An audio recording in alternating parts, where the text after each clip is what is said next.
All right, let's get right into it. A follower of mine asked a fantastic question the other day, and it really hits on this core conflict that I think every single long-term investor struggles with.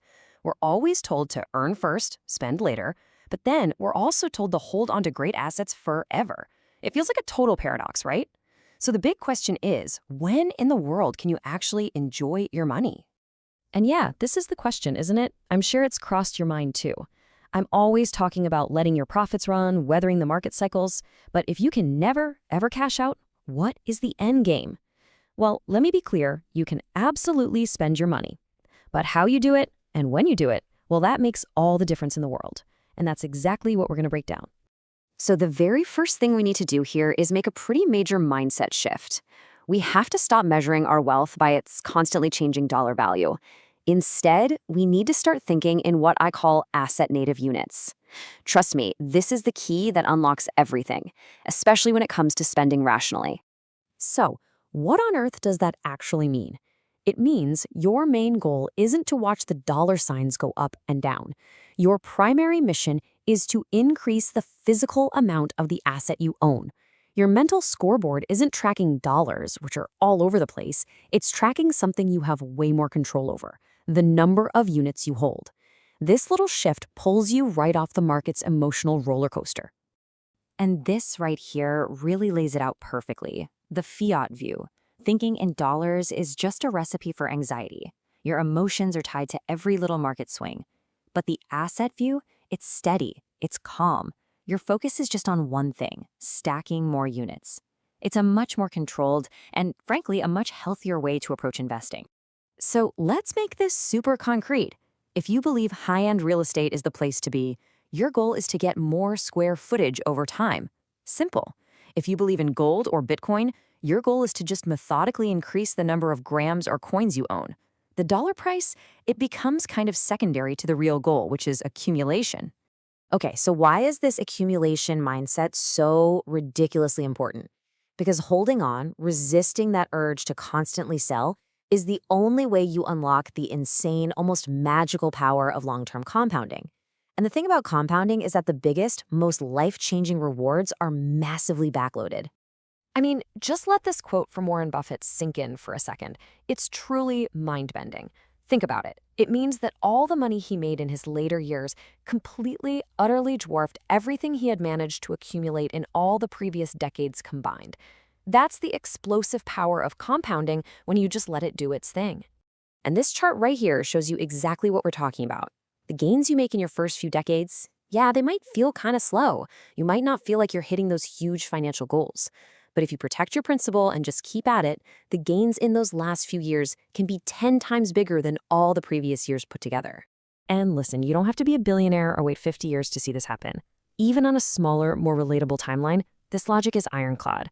You can absolutely reach a point where one single good year makes you more money than the last decade. But, and this is the most important part, the one non-negotiable rule to get there, is that you cannot overspend your principal along the way. But protecting that principal is actually hardest when everything's going great. And that leads us straight into one of the most common and most expensive mistakes an investor can make: falling into the bull market trap. So picture this. You log into your account and you see a massive, beautiful number like this. Your capital is up 200%. It feels amazing. You feel rich. You feel like, hey, I've earned this. I deserve to spend big. But there's a hidden truth behind that number. And here's the tough reality. A giant chunk of that gain isn't really profit you can spend. Not yet. It's actually a reserve. It's a buffer that you absolutely need to hold on to because it's what's going to absorb the pain of the inevitable market crash. Those bull market gains are what will get you through the bad years. You have got to remember this phrase. It is so, so true. You can't really know how you've done until you've survived a full market cycle, the good and the bad. So much of that money that floods into your account during a bull run is just a timing difference. If you spend it, you are literally spending the money that was meant to cushion you from your future losses. So after all those warnings, when can you spend? Well, the good news is you can spend any time, as long as you follow one simple, non-negotiable rule that protects your future self. And here is that rule. Your spending has to be frugal relative to your capital. So if I've got $15 million and I spend 150 grand on a hobby, that's fine. It's a rounding error. But if you've got 200 grand and you spend 70 of it on a hobby, that's reckless. The goal is to spend in a way that your principal, your compounding engine, barely even notices. Let's just walk through it. Your capital grows by 200%. Fantastic. Now, if you take out 10% of that gain for a hobby, no big deal. Your compounding engine keeps chugging along at 190% growth. But if you take out half the gain to buy a Porsche, you've just sabotaged your own future. You've hit the emergency brake on your compounding machine, all for a depreciating asset.